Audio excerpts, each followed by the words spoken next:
E aí, galera, e se eu te perguntasse, você sabe quando começou cálculo? Quando que iniciou a matemática, os números naturais, inteiros, racionais e irracionais? Vamos lembrar. Todo mundo já ouviu uma história, aquela historinha, primeira história de cálculo que existe. Quem nunca ouviu aquela história de que o pastor precisava contar quantas ovelhinhas ele tinha? Já ouviu essa história? Eu lembro dela, vou te contar. Era o seguinte, o pastor tinha suas ovelhinhas, o seu rebanho, lá dentro do seu cercado. Durante o dia, cada ovelhinha que passava pelo cercadinho, ele ia lá e colocava uma pedrinha. Mais uma ovelhinha, mais uma pedrinha, mais uma ovelhinha, mais uma pedrinha. No final do dia, elas voltavam. Voltem, ovelhinhas, venham! As ovelhinhas, cada ovelhinha que passava no cercado, ele retirava uma pedrinha. Mais uma ovelhinha, retirava mais uma pedrinha.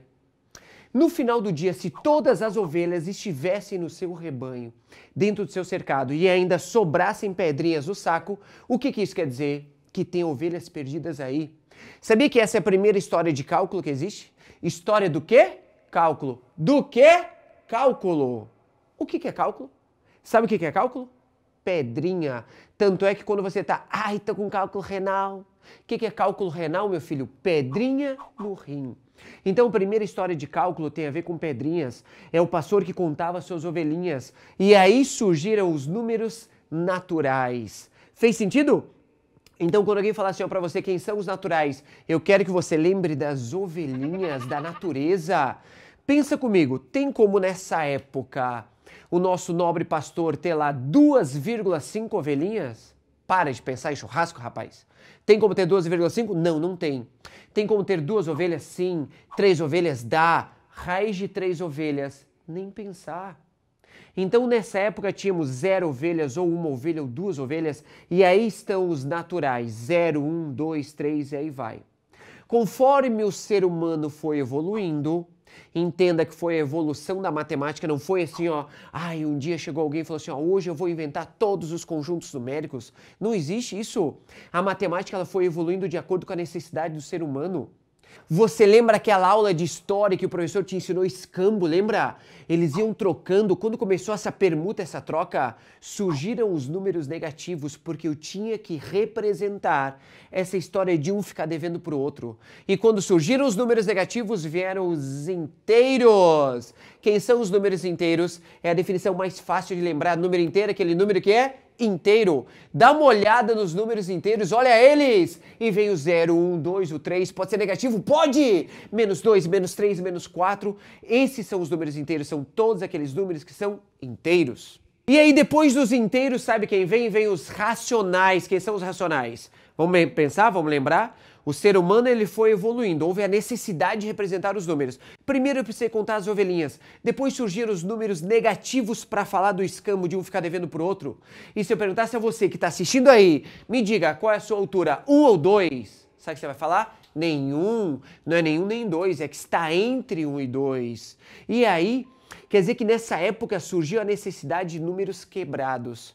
Surgiram então os números racionais. O que é racional? Olha o símbolo de racionais aqui. Ô Dé, mas por que a letra Q? Eu te falo. Racionais tem a ver com razão. E racionais são os números que formam a razão de 2 inteiros. Como ele é a razão, ele é o resultado de uma divisão. E resultado de uma divisão é um quociente. Por isso que é a letra Q. Então quem são os racionais? Todos os números que eu consigo escrever na razão de 2 inteiros. São eles. Todos os inteiros, todas as dízimas periódicas e completando os decimais finitos. Fala comigo! Todos os inteiros, dízimas periódicas e decimais finitos. Dé, me dá um exemplo de dízima periódica? Claro! O que é uma dízima periódica? Dízima quer dizer que ele tem infinitos algarismos. Só como ele é periódico, ele existe um período, ele fica repetindo o tempo inteiro. Tá aqui alguns exemplos para vocês. 2,9999, 3,737373, 5,141414. Olha esse, olha esse. 1,283. Todos esses números são dízimas periódicas. Consequentemente, eles são racionais. Feito isso, vieram os irracionais. Só para você ter ideia, mais ou menos para você se situar, a época dos racionais, a gente está na época de Pitágoras, sabia? Pitágoras viveu a época dos racionais. Na época dele não existiam irracionais. E quem são os irracionais? Eu vou te contar quem são os irracionais. Irracionais é só o que falta. Sabe quem falta? As dízimas não periódicas. O que era dízima? Infinitas casas decimais. Não periódica, não repete? Aqui vem alguns exemplos. Olha, 1,7493, 2,4, infinitos casos, infinitos algarismos. São aí as nossas dízimas não periódicas. E eu vou te contar algumas dízimas não periódicas famosas. Existe o mais famoso de todos, aquele que vem do perímetro da circunferência, aquele que vem do perímetro da circunferência, aquele que vem do perímetro. Qual é a primeira letra do perímetro? P, do grego pi. O pi é o nosso número irracional mais famoso do planeta. Quem é o pi? Olha ele aí, 3,141592, e ele possui infinitas casas decimais. Tem mais? Tem. Tem um que é a prova de que Deus é matemática. Ah, é. Você vai ver. Sabia que se eu pegar a sua altura e dividir pela altura do seu umbigo, ele vai dar aproximadamente 1,6. Se eu pegar o comprimento do seu braço e dividir pelo seu antebraço, ele vai dar mais ou menos 1,6. As falanges dos seus dedos estão na proporção 1,6. O seu rosto sem a mandíbula, sabe qual é a proporção? É essa mesma, 1,6. Ah, é? E se eu te falar que as folhas estão na proporção 1,6, os raios de um caracol estão na proporção de 1,6? Sabe que número é esse? Fi. O número de ouro, proporção divina. Como é que eu faço para chegar nele? Eu vou te mostrar aqui como é que você faz. Você pega esse retângulo, traça essa retinha e derruba ela. Quando você derrubá-la, o que você tem? Ele é um retângulo exatamente 1,6. E é a partir dele que surgem as coisas mais perfeitas do planeta. Acredita-se que, quanto mais próximo do 1,6, mais próximo da perfeição. E você sabia que Leonardo da Vinci conhecia esse número? Sabia? Todos os quadros dele já faziam essa proporção. Olha aqui o homem vitruviano, tá vendo esse homem aqui? Ele está totalmente na proporção divina. Se eu pegar a altura dele, a altura do umbigo, braço, antebraço, dedos, totalmente nessa proporção.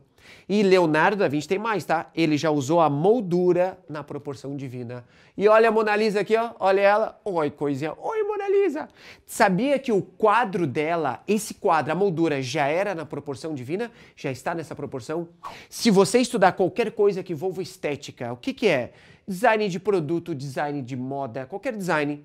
Arquitetura, engenharias. Mas eu vou ser médico. Ah, você vai ser médico? E cirurgia plástica? Não tem estética, não? Tudo que envolva estética, acredite, você vai estudar esse número, essa proporção divina. Por quê? Quanto mais próximo dela, mais próximo da perfeição ele é. Vou te dar um exemplo. Uma das logomarcas mais famosas do planeta, uma maçãzinha mordida. Lembrou qual é? É ela mesma, a logo da Apple. Essa logo está totalmente na proporção divina. Vou te mostrar aqui alguns círculos que tem a ver com a sequência de Fibonacci, que dentro dessa sequência de Fibonacci está um número de ouro. Olha ela aí. Imagina só a tarefa do cara desenvolver a logo para Steve Jobs, o cara mais exigente que já existiu. Para dar certo, só usando esse número de ouro. Então, o número de ouro, acredite, tá? É a prova de que Deus é matemático. É um dos números irracionais mais famosos do planeta. Me diga um, te digo. Tá vendo essa sequência aqui, ó? Olha essa sequência aqui que fofa, esse número. Sabia que essa soma infinita foi Euler que teve a ideia? E quando eu somar todos esses números que estão aqui, ele vai dar um dos números mais famosos também, a constante de Euler. Constante de Euler, para quem vai para as exatas, você vai estudar ele muito dentro de cálculo. Todo logaritmo tem uma base logarítmica que é a base E, tem a ver com esse logaritmo neperiano aí. Esse log na base E, esse Ezinho que está ali, esse E, 2,71, ele é exatamente a soma desses infinitos termos. E com isso concluímos todos os reais. Na hora que eu juntar toda essa galera, eu tenho os reais naturais, inteiros, racionais e irracionais. E a união de todo mundo, temos aqui todos os reais. E aí com isso temos os conjuntos numéricos. Entenda, foi com a evolução do ser humano que houve a evolução desses números de acordo com a necessidade. Fez sentido para você? Espero que sim. Um beijo para você e te espero na próxima aula.